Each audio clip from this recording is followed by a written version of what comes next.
Selamat datang. Kita saat ini berada di sebuah restoran. Nah, ini restoran namanya El Asador yang berada di Kemang Points, Jalan Kemang Raya, Jakarta Selatan. Saat ini saya kedatangan seorang sahabat saya, seorang pakar ahli hukum pidana dari Universitas Bung Karno. Borobudur. Dan Borobudur juga nih. Borobudur juga. Perkenalkan, sahabat saya adalah Bapak Dr. Hudi Yusuf SH.MH. Terima kasih. Apa kabar? Baik, Pak Boy. Saya senang nih bisa mau berbincang-bincang dengan beliau. Kebetulan tema kita hari ini kita bicara masalah restoratif justice ya. Ya, Ini betul. temanya sangat menarik nih. Banyak pemirsa ini, yaitu disharmoni penerapan restoratif justice di instansi penegak hukum.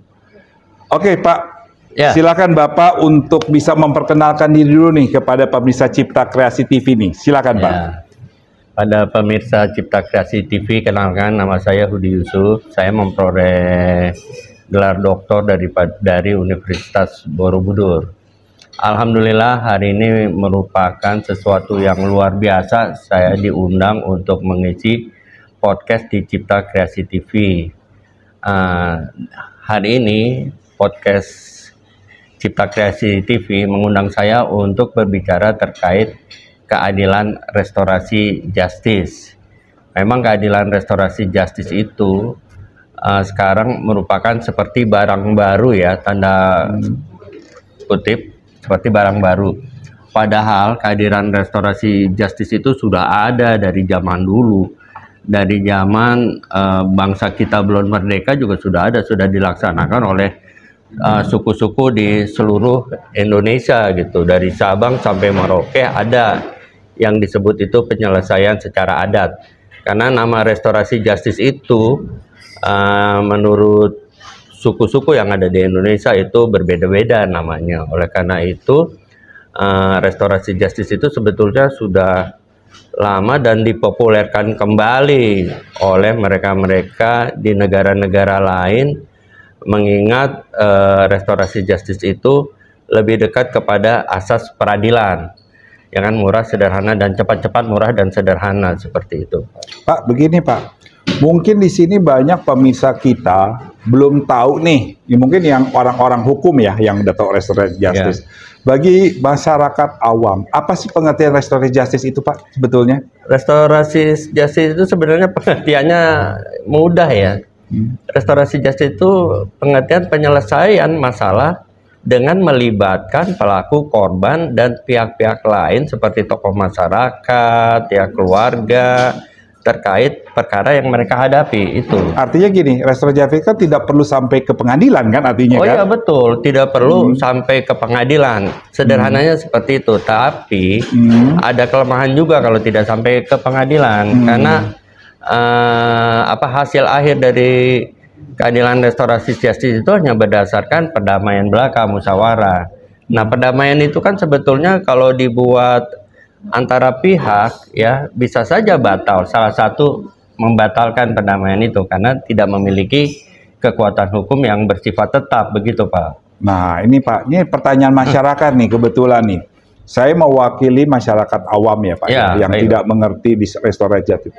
Tadi Pak Dr. Hudi udah menyatakan kalau hanya restoratif justice artinya dia tidak mempunyai kekuatan hukum tetap dong kalau Betul, betul Pak. Nah, artinya gini, kalau kita kembali ke tema kita, disharmonisasi. Iya. Kalau misalnya dia tidak mempunyai kekuatan hukum tetap, buat apa? Nah, itu masalahnya. Itu jadi masalahnya itu kan. problem besar. Buat apa? Jadi gini, sekarang kita ibaratnya nih, anggaplah saya sama Pak Hudi kan sering berdebat. Iya, iya. Kita berdebat, udah gitu, kita salaman nih Pak. Salaman. Damai nih ya. Nah, tapi ya. begitu balik badan ke sana, tiba-tiba, saya nggak puas deh. Iya. Besoknya berantem lagi. Iya, berubah pikiran. Berubah kan? pikiran. Nah, itu kan dapat dibuka kembali perkaranya. Nah, ini bagaimana nih Pak? Terus kalau kita arahkan ke disharmoni daripada ke penegak hukum, artinya kan bisa juga nih masing-masing kan biasanya kalau orang berperkara kan ada pengacaranya ya, ada pembela hukumnya.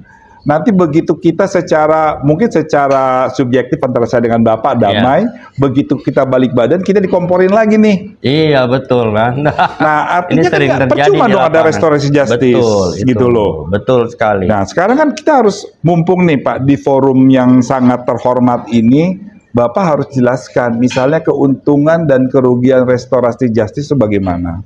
Ya. Terus kalau misal kita kaitkan, kalau dia tidak mempunyai dampak yang signifikan terhadap satu perdamaian, buat apa lagi ada restoratif justice? Betul. Perkara aja langsung pengadilan. Iya betul. Nah gimana selaku ahli hukum pidana gimana nih Bapak melihatnya nih? Silakan nih, Jadi Pak. begini, biar masyarakat tahu ya. Selama ini Silakan kalau ini Pak ada minum break dulu nih. ini. Di break dulu. Ini apa? Gin, mojito, sama ini fruit punch. Waduh. Ini rasa apa mojito? Ini tuh ada paduan mint sama Sprite. Oh, siap. Oh, Bapak mau yang mana? Yang kuning-kuning apa yang ini? Saya lebih baik hostnya dulu yang milih. Loh, enggak dong, Bapak dulu. Kita mau bicara restoran justice nih. Ini kalau begini nggak selesai-selesai. Nah, justru itu Pak. Ini contoh nih. Tapi Pak, dua-duanya enak ini. Yang pasti Ya dua-duanya udah. enak. Produk dari El Asador. Ini pasti enak. Kira-kira Bapak mau yang mana dulu Saya nih? yang udah deket saya aja lah. Oke. Pak, sebelum itu kita cobain Kita dulu, coba Pak. dulu ya. Coba dulu. Pemirsa, apa lagi nih? Ada ya, Wah, Waduh, ini apa nih, Mbak? burrito sama chicken quesadilla. Pasti enak dong, Mbak. ya? burrito. Iya, Gurita dari gurita bukan? tidak. Waduh, ini bahannya ada apa nih, Mbak? Dia tuh ada tortilla, Ah. di dalamnya ada ayam, sama ada bagian beefnya. Wow, ayam mama beef, yang tapi pasti namanya halal burrito. ya. Halal. Oke, Itu yang kita paling kita penting. coba lagi. Kita coba Kita dulu coba ya. yuk. Makasih, Mbak ya. Bener segar Segar Pak ya. segar banget. Nah, kita sekarang berantem lagi, Pak. Iya, berantem lagi, oke. Nah, kita bicara restorasi justice nih, Pak. Nah, tadi cukup menarik nih. Iya, Kita ambil contoh kecil nih, kita milih minuman. iya. Kita artinya kalau restoratif, kalau bahasa kasar ya Pak, sepakat untuk tidak sepakat dong Pak. Wah iya, betul juga. Benar nggak, Bu? Benar, sepakat untuk tidak sepakat. Artinya gini, sebetulnya hati kecil Bapak tuh maunya yang kuning. Saya maunya misalnya, ini. Iya. Tapi karena kita saling enak-enakan di depan orang, ya sudah. Wah, Tapi apa begitu aja nerimo, dan ya nerima kan? nih. Terus tapi begitu begitu selesai, kita berterang, nggak bisa, saya maunya yang kuning. Iya, nah itu kan. Nah, artinya gini, saya mau tanya nih Pak, selaku orang awam ya, saya Ya. bicara selaku orang awam. Kalau misalnya memang begitu restoratif justice yang tidak mempunyai kekuatan hukum, buat apa digemar-gemborkan? Itu problem. Nah itu, coba tolong Bapak jelasin Ya. nih. Bapak kan selaku ahli hukum Ya. pidana nih, ayo silakan Pak jelasin ya. Jadi begini, Ah. ya. Kalau kasus pidana itu misalnya sudah masuk ke ranah proses peradilan, sudah ditangani oleh aparat penegak hukum, kewenangan restorasi justice itu hanya di pengadilan, bukan di kepolisian dan bukan di kejaksaan. Mengapa demikian? Ya, karena kalau menurut undang-undang di kepolisian itu hanya penyelidikan dan penyidikan, itu menurut undang-undang. Apabila unsur pidananya terpenuhi, maka pihak kepolisian itu wajib menyerahkan kasus untuk melanjutkan ke tingkat penuntutan di kejaksaan. Betul. Bukan untuk diselesaikan di situ. Karena kalau unsur pidananya sudah terpenuhi, berarti kan pelakunya sudah jelas, korbannya sudah jelas.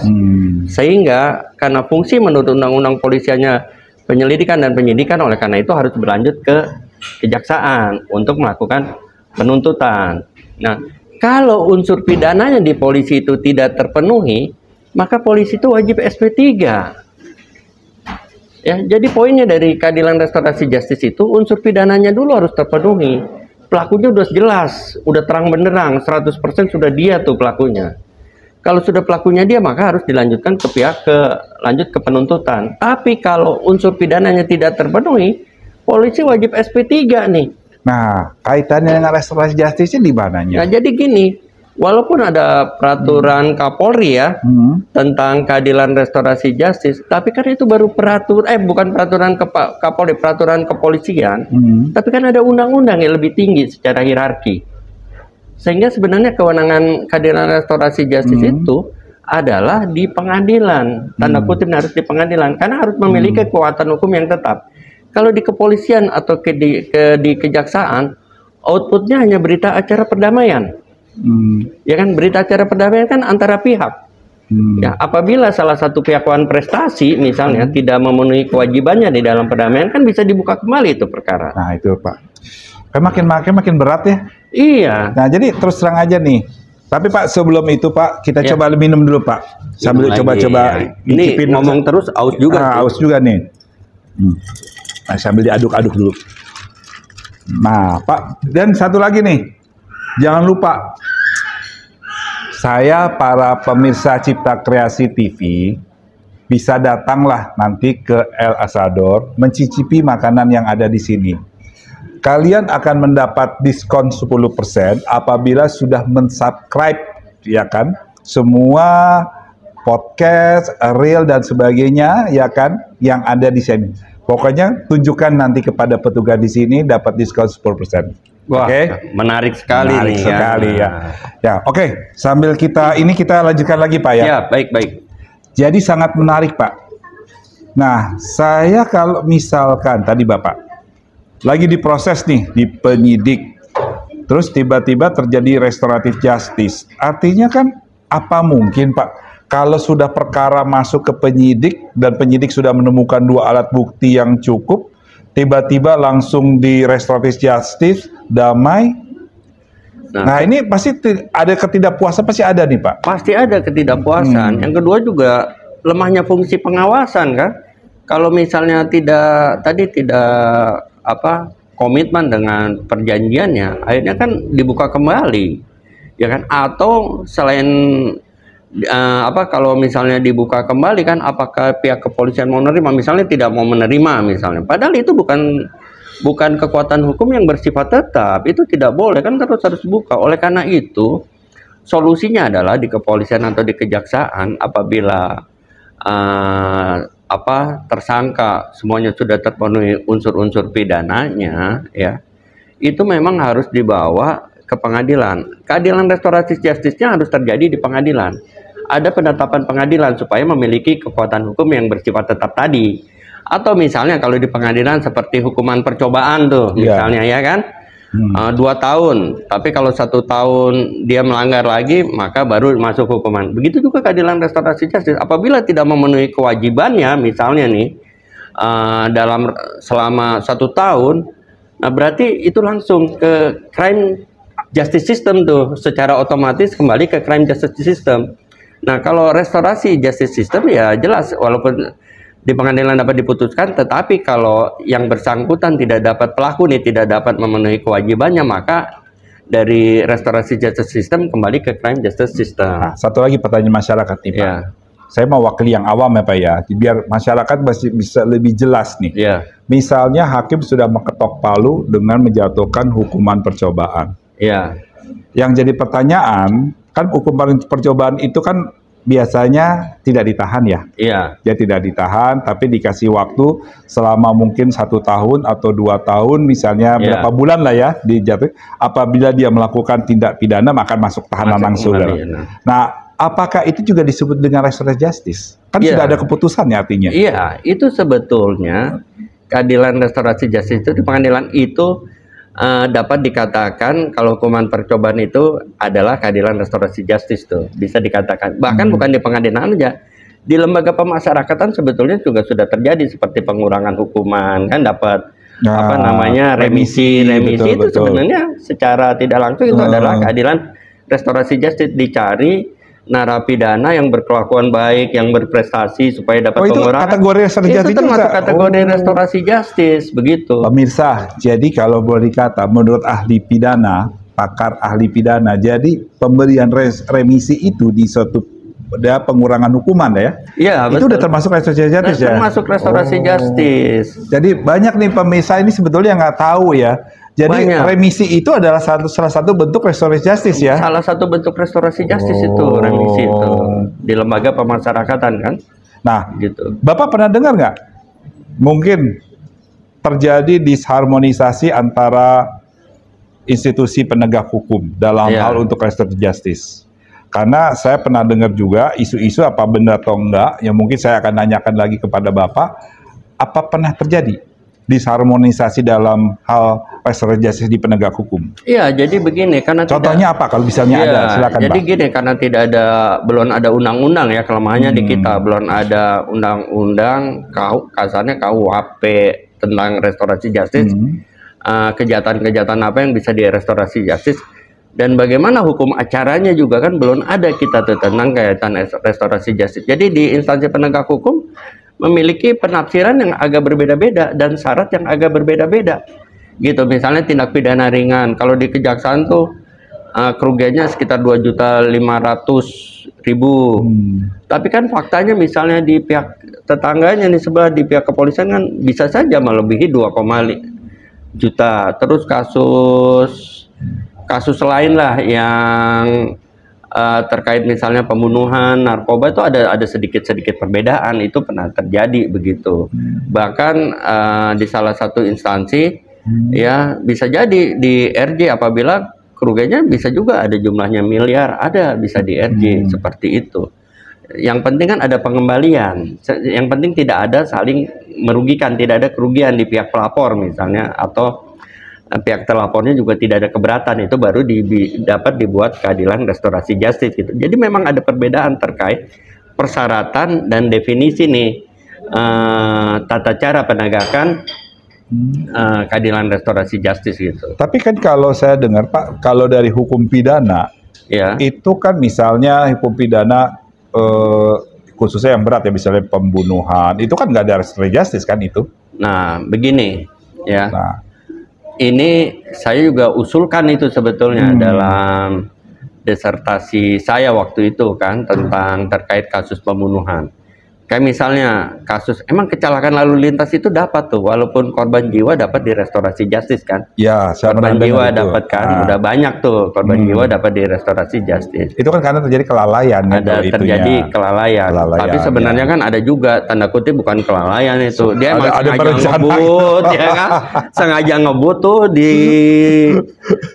udah di center gitu, di center ya, tahu-tahu ya itu bukan kelalaian, itu sengaja ngebut. Udah tahu, dia sadar kalau ngebut itu pasti risiko tinggi kan. Itu sebetulnya bukan kelalaian tuh, kalau udah ngebut risiko tinggi, harusnya udah mengantisipasi segala hal kan itu. Tapi masalah kayak pembunuhan tuh, kayak misalnya di Arab Saudi itu, ya kan, membunuh nyawa dibayar nyawa, tapi bisa selesai dengan denda, kan begitu tuh. Betul. Ya, kenapa itu nggak misalnya belum dapat diterapkan di Indonesia? Kenapa? Kalau misalnya di penjara, misalnya orang membunuh kepala rumah tangga, yang rugi kan istri, anak-anaknya tuh. Terus kalau ini dibunuh, ya artinya dihukum mati, ya kan mereka tidak ada penyelesaian nih terhadap istri dan anak-anaknya. Hanya kasusnya aja berjalan, hanya puas batinnya aja. Tapi belum tentu juga puas kalau hukumannya berat, misalnya 20 tahun, 18 tahun. Sedangkan mereka menderita seumur hidup tuh sampai anak-anaknya besar kan. Mengapa tidak di RJ-kan aja? Misalnya ganti rugi 2 miliar, 3 miliar, 5 miliar, walaupun nyawa tidak bisa diukur dengan uang. Tapi kalau diganti rugi misalnya, ganti kerugian, udah pasti rugi lah namanya, ganti rugi 5 miliar. Tapi anak-anaknya kan bisa sekolah, bisa memperbaiki itu pendidikannya. Nah disinilah kelemahannya nih kalau kita strike pada crime justice system, bukan restorasi justice system nih. Karena selama ini negara ini tanda kutip membela pelaku kejahatan, coba Pak. Negara ini membela pelaku kejahatan nih ya, tanda kutip. Kenapa? Proses penyelidikan, penyidikan, proses peradilan kan semua perlu biaya tuh. Ya enggak? Di kepolisian, di kejaksaan, di pengadilan perlu biaya. Di lembaga pemasyarakatan kan juga harus dikasih makan setiap hari. Harus dijamin kesehatannya dan sebagainya. Itu kan biaya semua. Tapi untuk korban, biaya dari mana yang diperoleh? Korban ya sudah pasrah aja, tidak diganti kan oleh negara kan. Yang diproses hukum adalah pelakunya yang memerlukan biaya, sedangkan korban kan tidak. Nah, oleh karena itu keunggulan restorasi justice di situ. Satu lagi, kalau untuk kasus korupsi bagaimana? Nah ini Pak, ini mungkin pertanyaan-pertanyaan terakhir nih. Ini gimana nih kalau untuk kasus korupsi ini? Nah, saya itu aktivis anti hukuman mati untuk kasus korupsi, kasus apapun saya aktivis anti hukuman mati. Boleh di searching lah, misalnya Budi Yusuf anti hukuman mati pasti keluar tuh dalam kasus narkoba dan sebagainya begitu. Jadi kalau koruptor saya sepakat tuh dihukum berat. Tapi kan kalau dihukum berat seumur hidup itu menjadi beban negara kan. Nah ini kan jadi problem nih, koruptor jadi beban negara. Tetap dihukum berat misalnya seumur hidup tanpa bisa kemungkinan bebas. Tapi ada alternatif hukuman, dia harus bekerja untuk negara. Seperti itu, bekerja untuk negara tanda kutip, misalnya nyapu jalan pakai rompi orange misalnya kan. Yang tadinya pejabat, menteri, tahu-tahu pakai rompi orange nyapu jalanan tuh. Jadi hukuman sosial jatuhnya. Hukuman sosialnya jatuh tuh. Jadi jelas, dan itu tanpa ada kemungkinan lepas. Sehingga itu akan membuat efek jera. Hari ini kan udah banyak dihukum berat. Tapi masalahnya gini Pak, ini bangsa Indonesia ini adalah bangsa yang tidak tegaan Pak. Jadi Bapak lihat sendiri ya, ini saya ngomong ini apa adanya nih, ini suara masyarakat. Banyak orang yang sudah korupsi sampai triliunan rupiah, merugikan orang banyak. Dia dihukum misalnya tidak maksimal, ya kan, misalnya dari 20 tahun, tapi kenyataannya dengan tanda kutip ya, tiba-tiba dia hanya ngejalanin hukuman hanya 5 tahun. Ya udah gitu selama 5 tahun itu juga katanya orang tuh ada berkeliaran di mana-mana. Nah, artinya gini, artinya kalau saya melihat kan tidak menimbulkan efek jera. Efek jera. Nah, kalau misalnya saya selaku pelaku, udahlah, saya korupsi aja yang sebanyak-banyaknya. Sebanyak-banyaknya ini yang penting keluarga saya terjamin, ya kan? 7 turunan saya terjamin. Artinya kan nggak ada.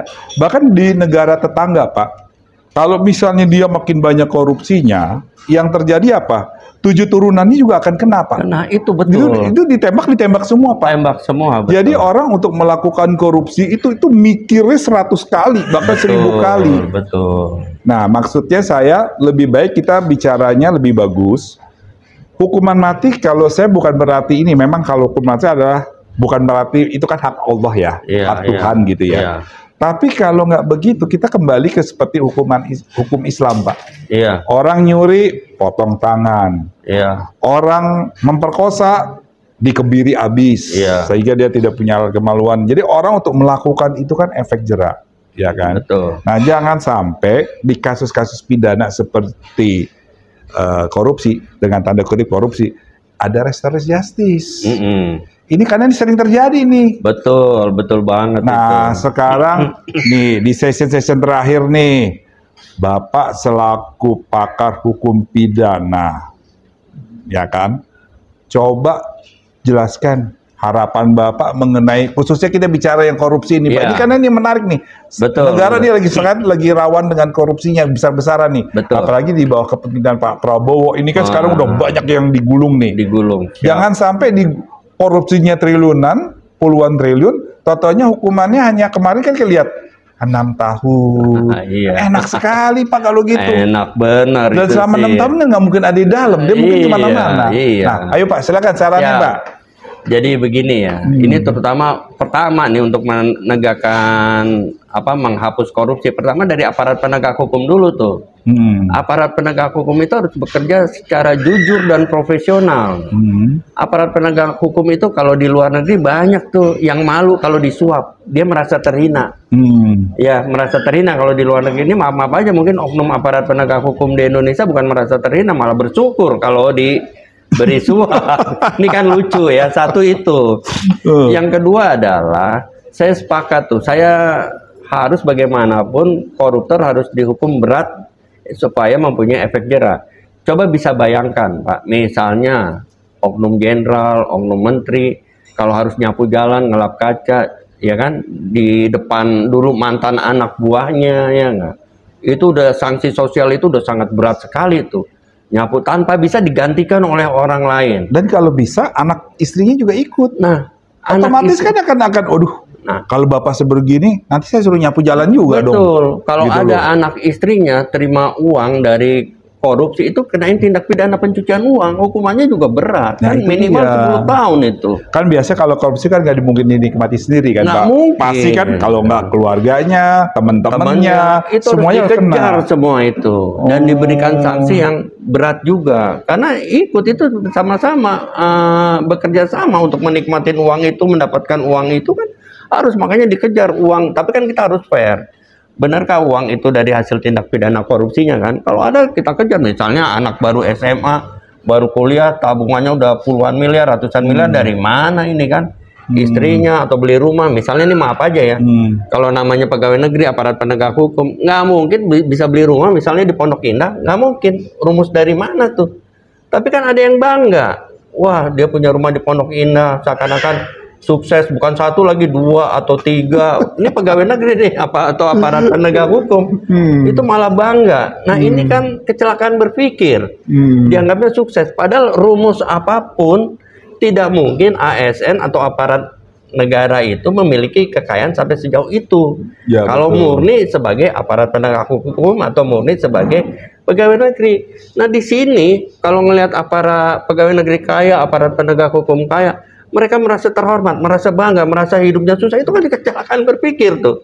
Seharusnya kan malu kan, karena tidak mungkin yang namanya aparat negara itu bisa kaya seperti itu, tidak mungkin, nggak ada rumusnya itu. Betul, Pak. Ini tertarik sekali ya, menarik sekali ya. Sebetulnya gimana Pak, kalau kita memulai untuk mensosialisasi ini dengan cara kita adakan terus sosialisasi ya untuk restoratif justice. Jadi jangan sampai gini, restoratif justice itu digunakan untuk apa? Ya. Kalau misalnya hanya untuk ya istilahnya cawe-cawe ya, cawe-cawe kan kesannya sekarang banyak cawe-cawenya nih. Iya. Begitu nanti dia korupsi banyak triliunan, ya udahlah restoratif justice. Ketahuan langsung minta RJ. Oh, langsung. Nah, itu kan artinya harus jelas. Ya. Artinya saya kalau bisa nih persatuan para pakar pidana sepakat kita mengadakan sosialisasi ya. Dengan kita adakan webinar-webinar. Kalau perlu semua kampus-kampus kita undang sehingga apa? Hukuman itu benar-benar efek jerahnya ada. Ada, betul. Misalnya gini, Bapak anti hukuman mati. Saya menghormati Bapak anti hukuman mati. Tapi jangan sampai tidak ada efek jerah. Betul. Itu kan artinya gini, orang bisa melakukan misalnya, dia triliunan ya, miliaran. Udah, pokoknya seumur hidup, otomatis seumur hidup dia harus ngepel terus, Pak. Iya, harus ngepel terus. Nyapu terus sampai terus. dia meninggal. Sampai dia meninggal, itu sepakat, Pak. Kayak di negara lain, Pak, misalnya. Iya. Ada orang yang ngaco di media sosial tuh, ya kan? Ada yang ngaco di media sosial. Dia tuh artis yang ngaco di media sosial tidak boleh tampil lagi di media sosial, tidak boleh tampil lagi di TV. Tapi kalau di kita terbalik, di Pak. kita terbalik. Begitu dia sudah ada gini, malah nilai jualnya viral, tinggi. nilai jualnya tinggi. Kan itu kecelakaan berpikir tuh. Di negara lain nggak boleh. Akhirnya dia nggak usah dihukum mati, bunuh diri sendiri. Nah itu makanya saya bilang disinilah kita perlu ada sosialisasi dengan dari pakar. Nah, jadi kita sepakat ya Pak ya. Sepakat. Salaman dulu dong. Siap. Minum dulu, incipin dulu nih, incipin dulu lagi, nih. Nah, ini kayaknya pemirsa, dicobain dulu, dicicipin dulu nih. Ini apa tadi namanya nih? Ini makanan Amerika Latin nih Pak. Oh iya. Enak Pak. Enak ini. Boleh dibungkus. boleh. Makanya jangan lupa kita ke El Asador. Enak ini. Makan, aduh. Lidahnya pas. Pas bener nih. Kalau salah satu makanannya kayak apa ya? Kayak makanan. Wah nikmat nih Pak. Makannya enak, minumnya segar. Aduh. Wah, ayo pemirsa mau. Tuh mahasiswa Bapak tuh ya. Kita undang Pak. Oh iya, nanti bila perlu bikin diskusi hukum di sini. Kita diskusi hukum. Kita siarkan ke seluruh Indonesia Pak. Betul. Oke Pak, kita sudah di penghujung acara nih Pak. Sebagai penutup, ya.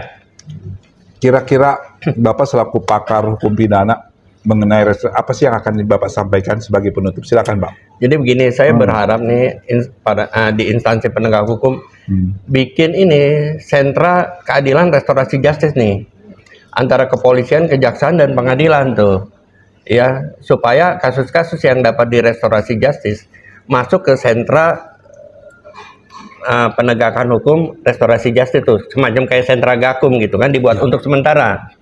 Untuk yang selanjutnya perlu dibuat KUHP khusus terkait keadilan restorasi justice tuh. Kan banyak pelanggaran-pelanggaran yang ada di masyarakat belum masuk kitab undang-undang hukum pidana, itu pelanggaran-pelanggaran ringan tuh, misalnya cekcok antara tetangga dan KUHP sebagainya. sekarang nggak ada restorasi justice ya? Ya, itu secara implisit sih ada masalah alternatif tuh di dalam KUHP alternatif putusan. Itu kan udah agak mencerminkan ya. Tetapi banyak masalah-masalah di luar yang belum masuk ke KUHP tuh, sehingga ada baiknya dibikin KUHP baru terkait khusus keadilan restorasi justice tuh. lex spesialis tuh, keadilan restorasi justice, dan hukum acaranya bagaimana menegakkan restorasi justice tuh di masyarakat seperti itu. Jadi selanjutnya ada rumah restorasi justice.